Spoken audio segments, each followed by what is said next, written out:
अब question number 17 है कि Hasan read 18 page in 9 minute, यानी कि हसन एक बुक पढ़ता है या कोई नावल पढ़ता है तो वो 18 पेज पढ़ता है 9 मिनट में, यानी कि 1 मिनट में कितने पेज पढ़े उसने?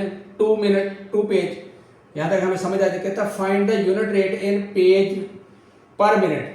तरीकाकार वही, क्योंकि क्वेश्चन नंबर 15, 16, 17 और 18 जो है ये बिल्कुल सेम है। किसी के अंदर जैसे पिछले क्वेश्चन में 15 में उसने किलोमीटर दिए थे, किलोमीटर के हिसाब से मुझे पर आर यूनिट रेट दे दें, और 16 में उसने क्या कहा कि मुझे रुपीज़ पर मिनट के हिसाब से यूनिट रेट दे दें, और इसके अंदर उसने क्या कहा कि पर यानी कि पेज पर मिनट के हिसाब से मुझे इसकी कैलकुलेशन कर दें। तो अब हम कहते हैं जी 18 पेज हैं, तो हम क्या लिखेंगे यहाँ पे? Total page, simple, total page is 18, total time 9 minute. तो अब यूनिट रेट क्या होगा इसका? यूनिट रेट होगा यही जो टोटल पेज उसने पढ़े हैं, तो हम लिखेंगे पेज डिवाइडेड बाय टाइम। तो कितने थे? 18 बाय 9, हमारे पास क्या जवाब आ गया? 2 पेज पर मिनट, ये जवाब आ गया हमारे पास पहला। दूसरे तरीके से कैसे हल करते हैं, जैसे मैं तरीके बार बता रहा हूं, तो हम लिखेंगे Hasan read total page in 9 minutes, वो है 18। तो अब Hasan reads total page 1 minute in 1 minute, तो वो करेंगे हम 18 बाय 9, तो वही 2 पेज, यानी 2 पेज करेगा, पढ़ेगा पर मिनट के हिसाब से। तो जवाब तरीकाकार ये वाला ज़्यादा बेस्ट है, लेकिन किसी अगर स्कूल में ये पढ़ाया जा रहा है तो ये भी ठीक है। यूनिट रेट, क्योंकि ऊपर हमने लिखे पेज और नीचे हमने लिखा टाइम, और ये हमारे पास आ गया 2 पेज पर मिनट के हिसाब से पड़ेगा 9 मिनट। तो अब यूनिट रेट क्या होगा इसका? यूनिट रेट होगा यही जो टोटल पेज उसने पढ़े हैं, तो हम लिखेंगे पेज डिवाइडेड बाय टाइम। तो कितने थे? 18 बाय 9, हमारे पास क्या जवाब आ गया? 2 पेज पर मिनट, ये जवाब आ गया हमारे पास पहला। क्वेश्चन नंबर 18 में वही काम जैसे मैंने कहा 15, 16, 17 और 18 एक ही क्वेश्चन की बात है। कहता a car consume 10 litre of fuel for a distance of 260 kilometre, find the unit rate in kilometre. तो हम क्या लिखेंगे? सबसे पहले total distance, total distance is equal to 260 kilometre, और टोटल पेट्रोल 10 लीटर। अब उसने कहा जी यूनिट रेट मुझे दे दें in kilometre per hour per litre के हिसाब से। तो हम क्या लिखेंगे? Unit rate is equal to total distance, TD लिख देता हूं मैं, ठीक है? Total distance is equal to TD. तो नीचे क्या है? टोटल पेट्रोल हमारा, तो हम टीपी लिख देते हैं।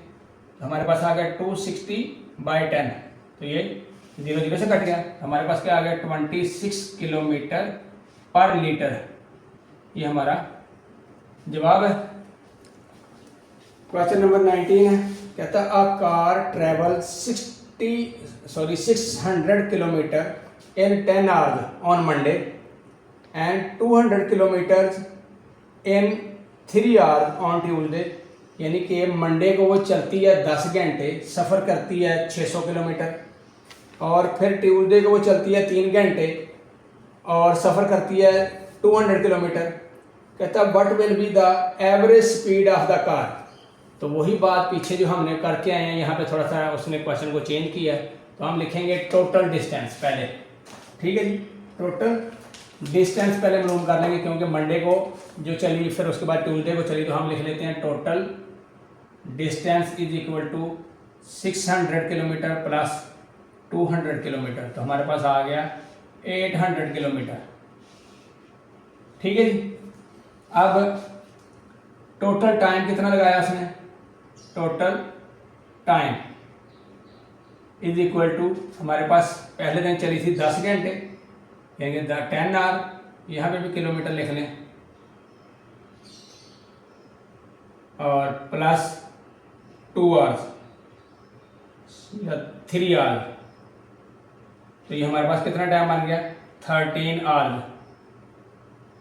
ठीक है जी। टोटल हमारा डिस्टेंस कितना कवर किया उसने 18 किलोमीटर 800 किलोमीटर, और टाइम टोटल कितना स्पेंड किया 13 आवर्स। आगे उसने कहता है what will be the average speed of the car, तो हम लिखेंगे average speed is equal to total distance by total time.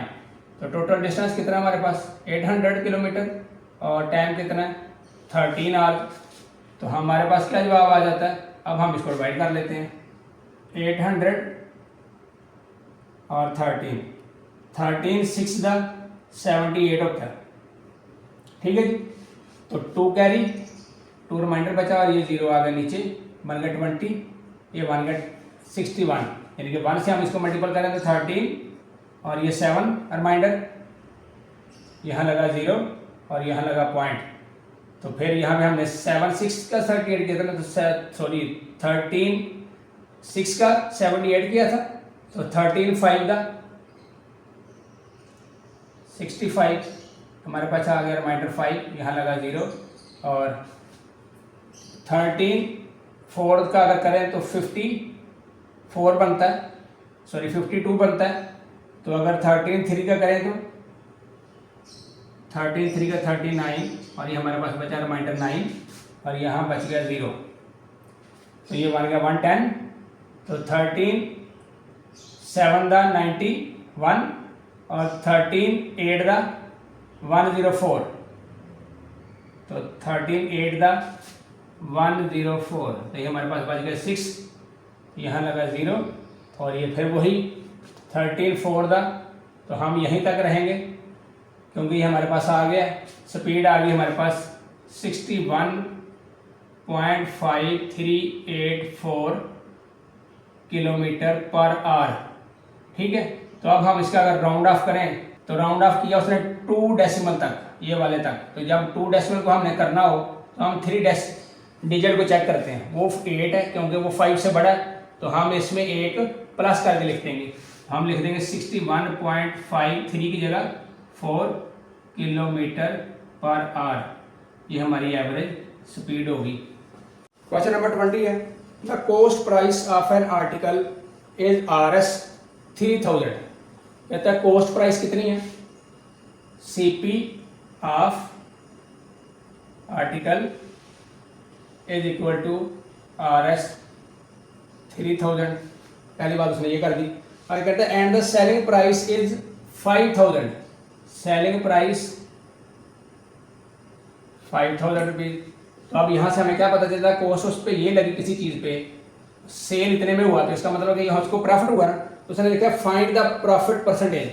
सबसे पहले तो हम इसकी प्रॉफिट निकालेंगे, तो हमारे पास प्रॉफिट का क्या फार्मूला है, प्रॉफिट यानी कि selling price minus cost price, हमारे पास आ गया 5000 minus 3000 is equal to 2000 rupees.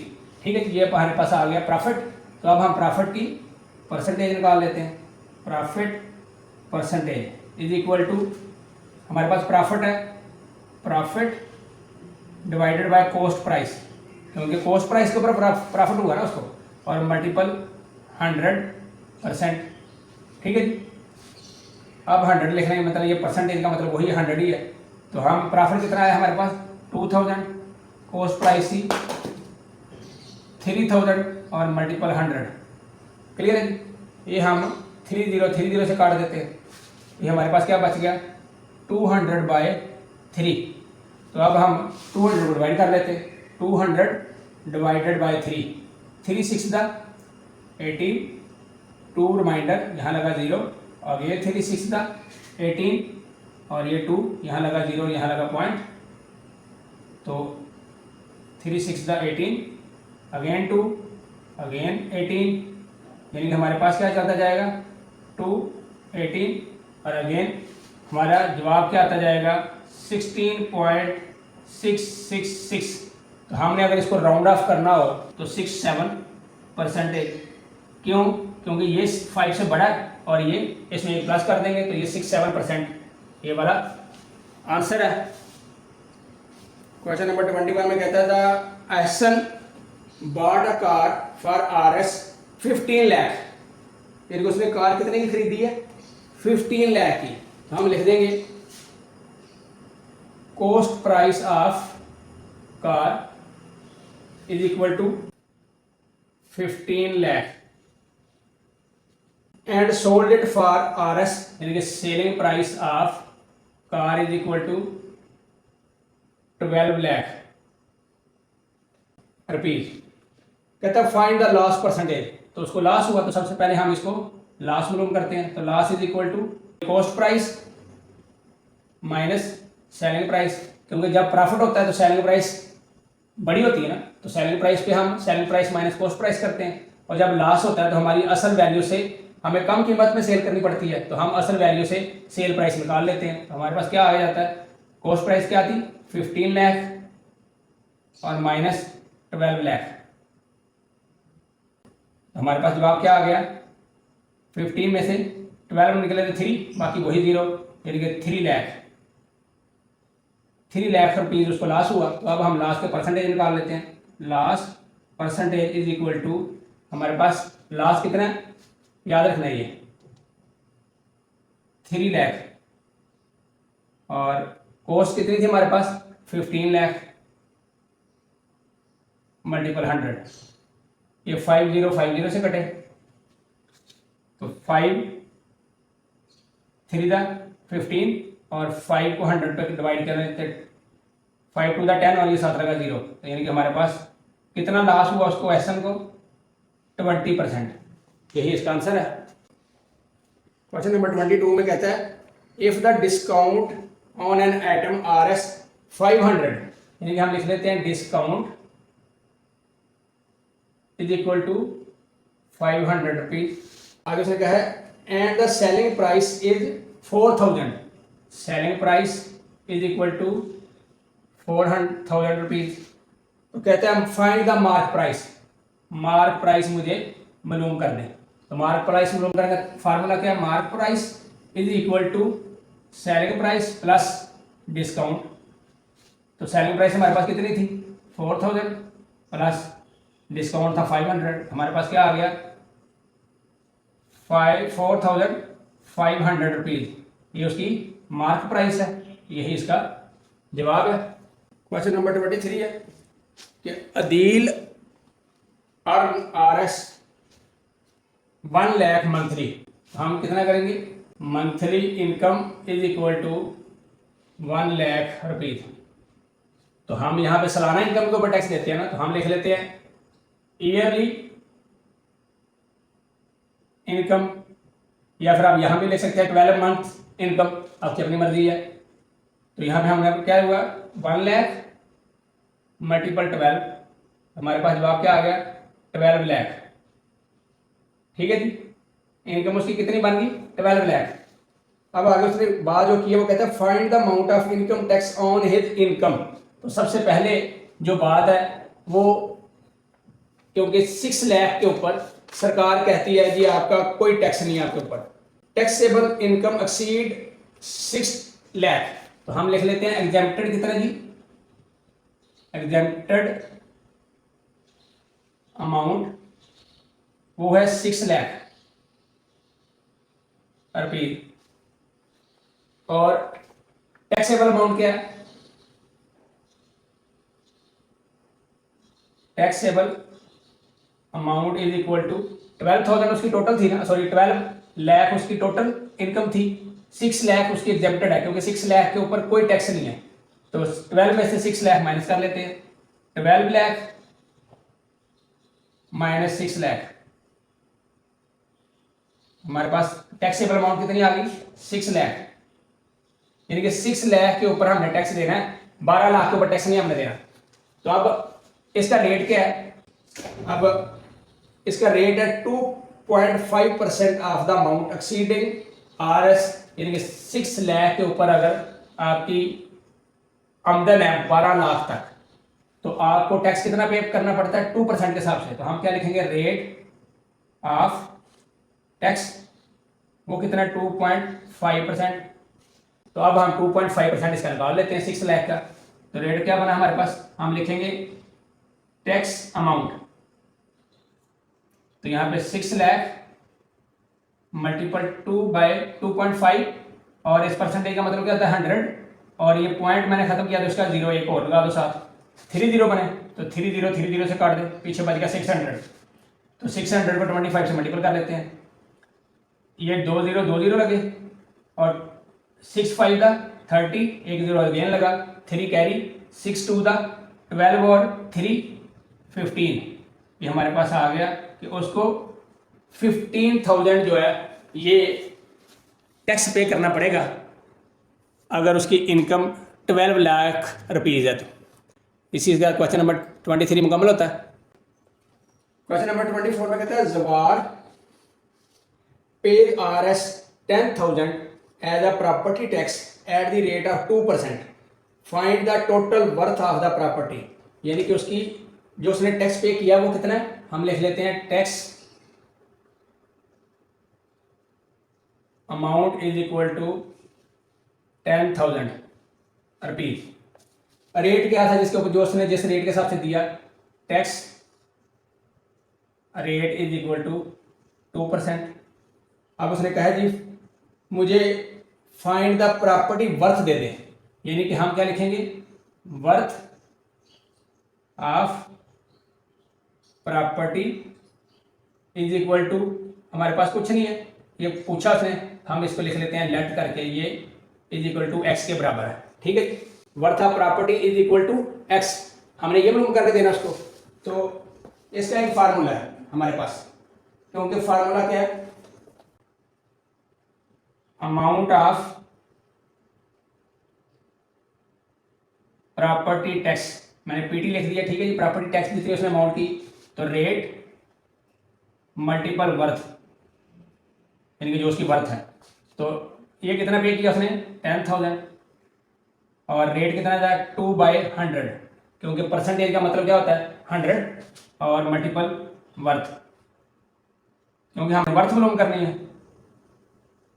तो वर्थ करेंगे तो ये आगे इस तरफ आगे क्या होगा, उल्ट हो जाएगी रकम, क्योंकि इस तरफ अगर मल्टीपल है इधर आगे डिवाइड हो जाती है, तो डिवाइड होने का तरीका करके ये रकम इधर आगे उल्ट हो जाती है। तो यहाँ पे हम 10,000 मल्टीपल 100 डिवाइडेड बाई 2, तो ये हम करते हैं इसको, ये बन गया 50, तो 50 को हम 10 से मल्टीपल कर लेते हैं, यानी कि ये 4 0 इसके, 1 0 इसका, 5 0 मैं ये लिख देता हूँ, और 5 1 द 5, ठीक है जी। और अगर दूसरे तरीके से आप मल्टीपल करना चाहें तो ये देखिए 50 0 द 0, 50 0 द 0, 50 0 द 0, 50 0 द 0, 4 0 बन गए, और 51 द 50, ये वही बन गया। तो हमारे पास वर्थ कितनी आ गई उसकी, वर्थ ऑफ प्रॉपर्टी 5 लाख, यही इस क्वेश्चन का आंसर है।